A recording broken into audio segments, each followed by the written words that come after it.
পরিবেশের ভারসাম্য রক্ষায় প্রকৃতিকে ভালোবেসে গত ১০ বছর ধরে নিজ উদ্যোগে বৃক্ষরোপণে নিঃশব্দ বিপ্লব ঘটিয়ে চলেছেন সিরাজগঞ্জ সদর উপজেলার রাশিদুল হাসান মামুন। সরকারি চাকরির ব্যস্ততা সত্ত্বেও নিয়মিতভাবে গাছ রোপণ করে হয়ে উঠেছেন তিনি পরিবেশ প্রেমীদের অনুপ্রেরণা। রতনকান্দি ইউনিয়নের বাসিন্দা মামুন নিজ অর্থে ও শ্রমে সদর উপজেলার বিভিন্ন সড়কের পাশে তাল, ফুল, ঔষধি গাছ সহ রোপণ করেছেন প্রায় ১০,০০০-এর বেশি চারা।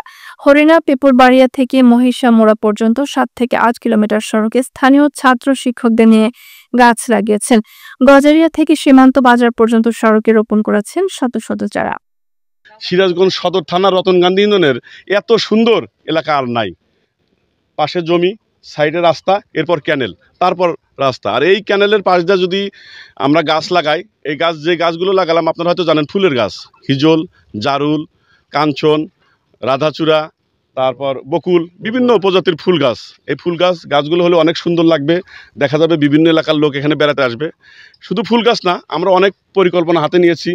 এখানে এই গাছগুলো যদি সুন্দর হয়, এই এলাকার লোকজন যদি গাছগুলো রক্ষা করতে পারে, পরবর্তীতে আমরা বসিয়ে দেওয়ার ব্যবস্থা করব এবং লাইটিংয়ের ব্যবস্থা করব। এবং আমাদের আরও পরিকল্পনা আছে, এই যে এই ক্যানেলটা যদি আমরা ড্রেজিং করি, সুন্দর করে বাধাই করার পরে এখানকার যে যুব সমাজ আছে তাদের উদ্যোগে আমরা এখানে কালার ফিশ, এখন খুব দামি যেটা, এবং এটা সফল এবং লাভজনক, কালার ফিশ অথবা মুক্তা চাষ। তাছাড়া আমি তো এই সেক্টরের লোক, এখানে যদি মুক্তা চাষ করা যায় এবং এখানকার যুব সমাজ দিয়ে যদি রঙিন মাছ চাষ করা যায়, অনেক সফলতার মুখ দেখবে এবং লাভবান হবে। সরকারি চাকরির ফাঁকে ছুটির দিনে কোদাল, বেলচা, চারা পানি দিয়ে কাজ করেন রাস্তার পাশে।